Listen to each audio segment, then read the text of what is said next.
नमस्कार. आपल्या सर्वांचे स्वागत आहे माझ्या यूट्यूब चॅनलवर, ज्याचे नाव आहे ऑल इन वन. 7व्या वेतन आयोगासंबंधीच्या अधिक माहितीसाठी तसेच कर्मचाऱ्यांसाठीच्या उपयुक्त माहितीसाठी माझ्या यूट्यूब चॅनलला लाईक, शेअर आणि सबस्क्राईब करा. सबस्क्राईब केल्याच्यानंतर त्यापुढील बेल आयकॉनला प्रेस करा, जेणेकरून माझ्या व्हिडिओचे नोटिफिकेशन सर्वप्रथम तुमच्यापर्यंत पोहोचतील. आगामी लोकसभा निवडणुकीच्या तोंडावर सरकारी कर्मचाऱ्यांना खुश करण्यासाठी केंद्र सरकारने सेंट्रल गव्हर्नमेंट आणखीन एक पाऊल टाकण्याचा विचार सुरू केला आहे. लोकसभा निवडणुकीपूर्वी केंद्र सरकार शिक्षक, विद्यापीठातील रजिस्ट्रार, गुंतवणूक अधिकारी यांच्यासह अनेक कर्मचाऱ्यांना सरकारच्या प्रस्तावित प्रस्तावाचा लाभ होणार आहे.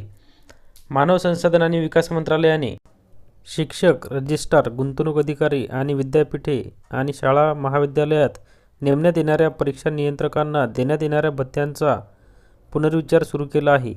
7व्या वेतन आयोगाने केलेल्या शिफारसींना डोळ्यासमोर ठेवूनच या भत्त्यांचा पुनर्विचार केला जाणार असल्याचे मानव संसाधन आणि विकास मंत्रालयाने नुकतेच स्पष्ट केले आहे.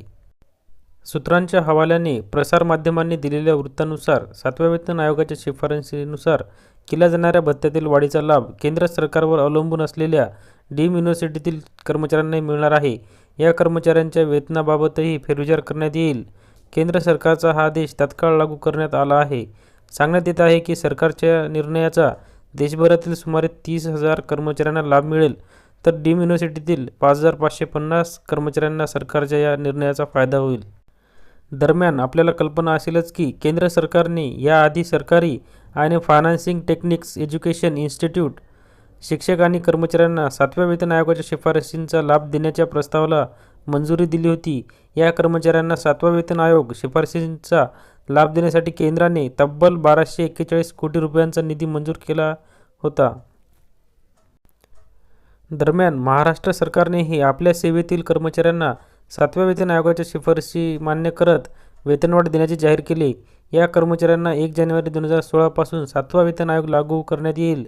महाराष्ट्र सरकारच्या या निर्णयाचा सुमारे 17 लाख कर्मचाऱ्यांना फायदा होईल. केंद्र सरकारने वित्त आणि ट्रेझरीचे काम पाहणाऱ्या कर्मचाऱ्यांनाही त्यांना मिळणाऱ्या भत्त्यात 300 रुपयांची वाढ करण्याच्या प्रस्तावाला मान्यता दिली आहे.